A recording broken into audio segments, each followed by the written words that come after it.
Hello class. The lesson for today is the desert biome. Yay!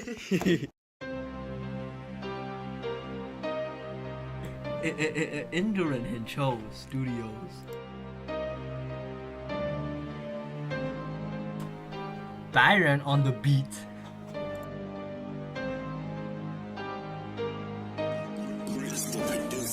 When you think of deserts, you think of hot, but deserts like Antarctica prove that it's not. Other ones are Gobi and the Sahara. If you go there, put on some aloe vera. Worldwide, like Asia and Africa, even go south to Australia. Cold nights, you need to pack a jacket. Let me pass it on to my boy Jacob Brackett. Days are hot and the nights are really cold. At night you should stay in your household. The climate is dry like your girl's text, but the days are short like the arms of a T-Rex. Rainfall is 2 to 20 centimeters. It's hot, drink some water, maybe 2 liters. Average temp in the day is 38. That's some hot weather for you if you wanna vegetate. At night it will drop to -4. That will leave you shivering on the desert floor. This is due to litter moisture in the air, but when we have the right tools, do you think we really care? No, we don't. Yeah, you're right. Let me remind you that precipitates light. You should know not to mess with the crew. Let me pass fire on to Jackie Lou. What? Pull up to the desert with sunglasses. Don't get lost, bring some compasses. UV rays strong, need some sunscreen. Bring snacks like nuts for some protein. Bring lots of water, be hydrated. Long sleeve clothes, be insulated. Warm clothes when it hits the night. These are real tips, don't take them light. Tweezers, pull out some cactus spine. You don't want to get that on your Calvin Kleins. Use signal first in case you get lost. If you cook, use pans and pots. You want to start a fire, then use a lighter. Or use some matches as the igniter. You need this stuff to be in the desert. You're not gonna have a car to go skirt skirt. Fire. That's one thing you should know when it's -4 and it's very cold. Fire. That's what you need when you're starving, hungry, and you need to feed.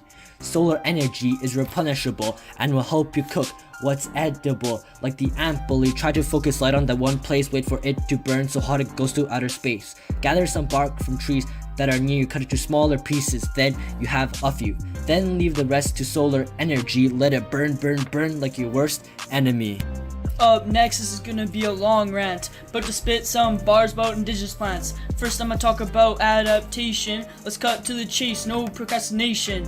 These plants adapt to their environment. Cactus use prickles to protect, that's violent. Put coyotes in a trance, they fear of it. This is adaptation, not no experiment. Another adaptation you're about to be told belongs to the super desert marigold. It uses hairs to increase that refraction and blocks ultraviolet lights, not to mention. Hey Jackie, hand me some water so I don't cough, 'cause seriously I'm about to go off. Saguaro, cactus, prickly bear, and elephant trees. Desert sage, cacti, and Mexican poppies.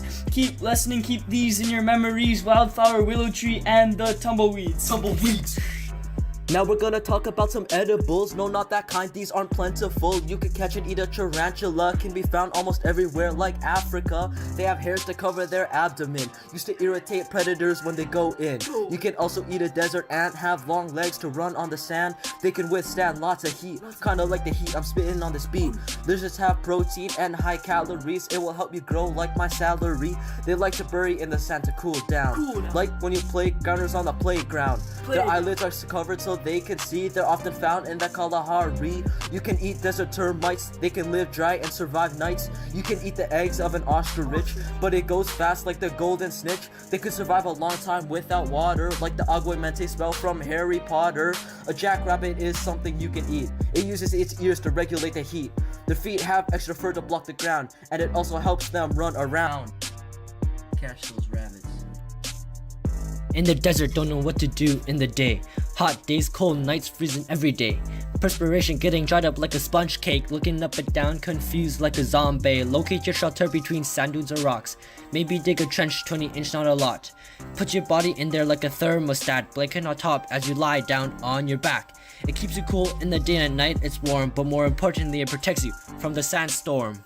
Now these animals you gotta beware, so listen to me, be aware. There's this lizard called the Gila monster. If you get bit, then call a doctor. There's been no recorded fatalities, but it hurts so bad it might as well be a casualty. A sting from a scorpion can be fatal. I'm not lying, this ain't no fable. It causes nausea, swelling, pain, and fever. If you get bit, sit down for a breather. Try not to get stung by a killer bee, not the Wu-Tang ones, but the one you flee. They attack in large swarms, so you'll have to weather the storm. They'll follow you for a distance. This is not a coexistence. Rattles have the bite that will kill you fast. Don't step on them or you won't last. Bites can cause muscle and tissue damage. They don't care about your feelings. Damn, they savage. Don't mess with the rattlesnakes. Here's how we gonna protect Mother Nature. All these things are gonna help save her. To only dispose of biodegradable material, or you will kill her like a cereal. Killer. Bury your fecal matter 2 feet under, or else Mother Nature will release her thunder. Remember to leave alone the habitat, especially that of the addax. Protect those addax. The bottom of the fugu is the cactus and plants, and just above that are the insects and ants. Even those get gobbled up by the leopard lizards, and that gets eaten by reptiles that are bigger. Also near the bottom are the tiny kangaroos. When they see a snake they run, but the snake gets a nice snack. Then coming from the sky is the deadly desert hawk. The snake has a stun for it when it hears its chilling squawk. Overall the desert has a ton of organisms, but we also deeds we could survive a cataclysm. So class, what did you learn about deserts today? Deserts are pretty cool.